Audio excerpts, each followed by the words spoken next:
수강생 여러분 안녕하세요. 지난 시간은 롯데그룹의 연혁에 대하여 살펴보았습니다. 이번 시간은 롯데를 만든 신격호 회장에 대하여 살펴보도록 하겠습니다. 신격호 회장은 다른 경영자와 다른 배경을 가지고 있습니다. 1921년 한국에서 태어났지만 한국에서 고등학교까지 학교를 나와 돈을 벌어보려고 하니 너무 힘들었습니다. 아무래도 기술이 없으면 쉽지 않고 또 당시 한국이라는 나라가 일본의 지배를 받고 있었기 때문에 돈을 벌기가 쉽지 않았기 때문입니다. 그래서 안 되겠다. 나도 그러면 공부를 하러 가야겠다는 생각에 일본으로 넘어갑니다. 1942년도에 일본으로 가서 와세다 공업고등학교, 현 와세다 2학부라고 불리는 곳의 화학과에 진학하여 1946년 졸업하고 히카리 특수화학연구소를 설립해서 껌 생산을 시작합니다. 신격호 회장이 유학을 갈 당시 단돈 83엔을 가지고 갔다고 합니다. 그래서 힘든 고학 시절을 보냈고 그 때문에 빨리 돈을 벌어야겠다고 생각해 사업을 시작하게 됩니다. 그는 1948년도에 일본에서 롯데라는 회사를 본격적으로 설립하고 기존에 있던 히카리 특수화학연구소에서 하던 풍선껌 사업을 계속 진행하게 됩니다. 그리고 1953년 사업을 시작한 지 약 6년 후 실제 롯데로 이름을 명명한 지 5년 만에 일본에서 1등 껌 회사였던 하리스를 치열한 싸움 끝에 추월하여 1등을 하게 됩니다. 일본이 그 당시 경제가 좋아지면서 소비자들의 소득 수준이 높아져 껌 말고 초콜릿도 찾게 되었는데 껌 시장에서의 경험을 바탕으로 1962년도에는 초콜릿 시장에도 진출합니다. 이에 스위스의 초콜릿 장인인 막스 브라크를 영입해 초콜릿 시장을 준비해서 1964년도에 일본 내 1등이던 모리나가 제가에 도전하게 됩니다. 껌, 초콜릿 이후에는 캔디, 아이스크림 등 다양한 간식거리의 사업을 시작하면서 1961년 롯데부동산, 1967년 롯데에드라는 광고회사, 1968년 롯데물산 및 패밀리, 1972년 롯데리아 등을 각각 설립해 사업을 확장했고 2002년도에는 유제품 업체인 유키지루시 유업으로부터 아이스크림 부분을 인수해 롯데 스노우를 설립하기도 합니다.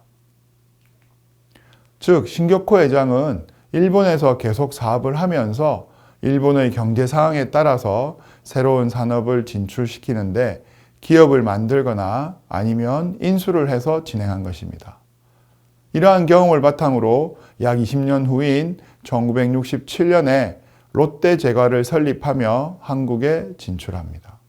일본에서의 사업 경험들이 한국에서의 사업 경험에 많은 도움이 되었습니다.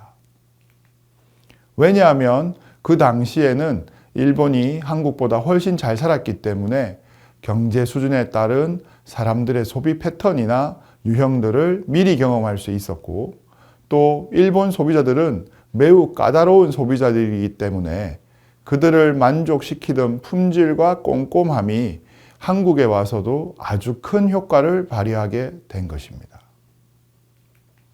그래서 1973년에 칠성 한미음료, 1977년 삼강산업을 인수해 1978년 롯데유업을 설립하고 식품과 관련된 종합회사로 확대합니다. 과자, 껌, 그리고 음료, 빙과류, 유제품 등을 모두 만들게 됩니다. 또한 1973년 호텔 롯데법인을 세우고 롯데전자 및 롯데파이오니어를 설립해 사업 다각화의 기틀을 마련합니다. 그리고 1975년에 호텔 롯데 쇼핑센터 사업부를 발족해 유통업에도 진출하였으며 1976년도에는 우진건설을 인수해 롯데건설로 건설업에도 진출하게 됩니다. 신격호 회장의 전공은 화학이었습니다. 그래서 공기업인 호남석유화학이 매물로 나오자 인수하여 민영화하였고 롯데 쇼핑센터라는 백화점을 세우면서 유통이나 호텔, 즉 사람들이 먹고 마시고 자고 소비할 수 있는 모든 라이프 사이클의 소비를 담당하는 사업을 하게 됩니다.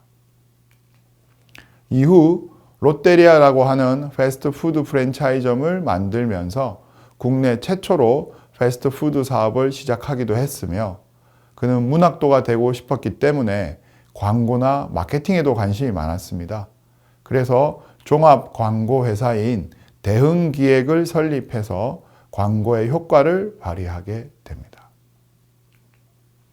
그리고 1988년도에 롯데호텔 월드를 먼저 세우고 1989년도에 국내 최초의 실내 테마파크 롯데월드 어드벤처를 열었습니다.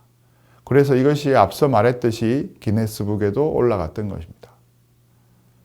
1987년도에는 국내 최초로 역사를 개발하는 영등포역 민자역사 착공도 시작합니다.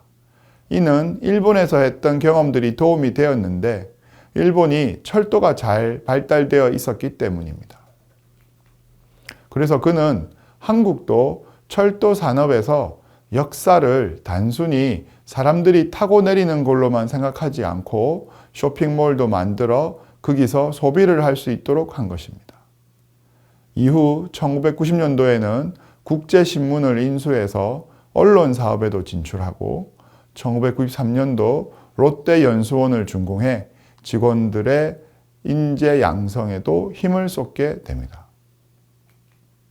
그리고 일본은 편의점이 크게 발달해 있었기 때문에 1990년대 초반에 소득 수준이 높아지게 되면서 편의점이 필요할 것으로 생각해 편의점인 롯데마트를 런칭합니다. 지금은 대형마트가 되었고 이후에는 빅마트도 생기긴 했지만 당시 편의점 사업은 괜찮았습니다. 1994년도에는 롯데복지재단을 세워서 사회복지에 관심도 가지게 되고 1995년도에는 부산할부금융을 세워서 금융업에도 진출합니다. 이후에는 대환화재를 인수해서 롯데손해보험도 설립하게 됩니다.